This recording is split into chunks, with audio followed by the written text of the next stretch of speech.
வணக்கம். தூத்துக்குடி துப்பாக்கி சூடு நீங்கள் யாரும் மறந்திருக்க முடியாது. அந்த 13 நபர்கள் கொல்லப்பட்டார்கள் காவல்துறையினரால். ஸ்டெர்லைட் கம்பெனி நிர்வாகத்தை எதிர்த்து போராட்டம் நடத்தியவர்கள் மீது துப்பாக்கி சூடு நடத்தி 13 பேர் கொல்லப்பட்டார். இன்றைய தினம் அது நினைவு தினமாக இருக்கிறது.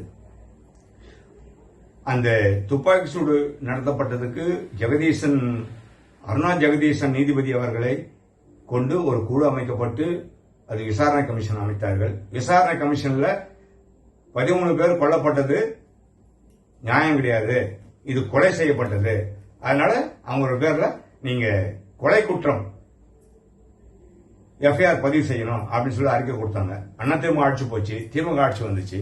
திமுக ஆட்சி வந்த உடனே பல விஷயங்கள் சொன்னாங்க.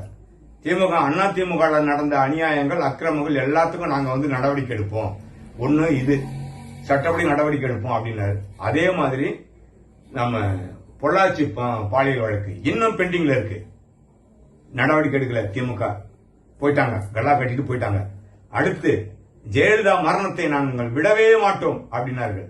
யார் குற்றவாளிகளோ அவர்களை பிடித்து நாங்கள் நடவடிக்கை எடுப்போம் என்றார்கள், நடவடிக்கை எடுக்கல. இப்படி பல விஷயம் சொல்லியிருக்காங்க.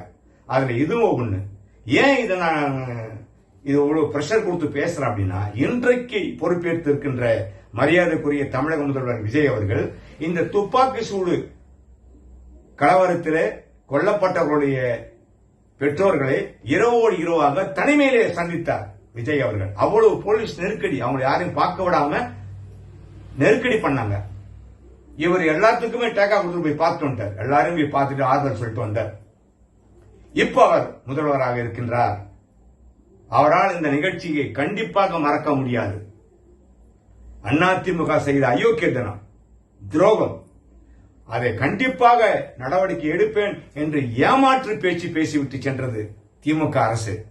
நடவடிக்கை இல்லை. ஆக இந்த இருவரும் எந்த அளவுக்கு கூட்டு களவாணிகள் என்று நீங்கள் தெரிந்து கொள்ள வேண்டும். திமுகவும் அதிமுகவும்.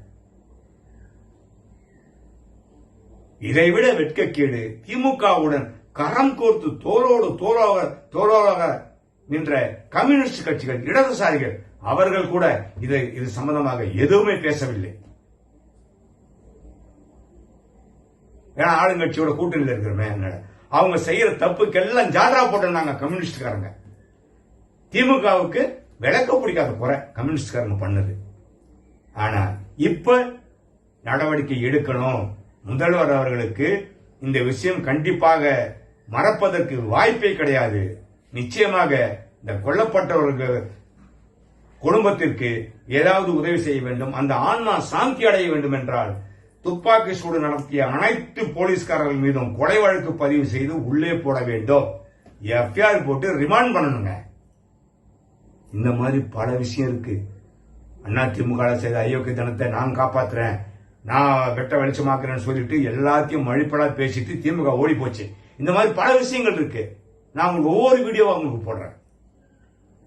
முதல் கட்டமாக இந்த துப்பாக்கி சூடு ஸ்டெர்லைட் ஆலயத்தை கண்டித்து துப்பாக்கி சூடு கண்டித்து நடத்தியவர்கள் மீது நடத்தப்பட்ட துப்பாக்கி சூடில் கலந்தப்பட்ட போலீஸ் அதிகாரிகள் மீது கடுமையான நடவடிக்கை எடுத்து கொலை வழக்கு பதிவு செய்ய வேண்டும். இதுதான் கிரைம் டுடேவுடைய கோரிக்கை. கண்டிப்பாக முதல்வர் விஜய் அவர்கள் இதை செய்ய வேண்டும். இது மக்களுக்காக, சமுதாயத்திற்காக எதிராக விடப்பட்ட சவால் என்று கூட சொல்லலாம். மீண்டும் இன்னொரு காணொலி காட்சியை உங்களை சந்திக்கின்றேன். நன்றி, வணக்கம்.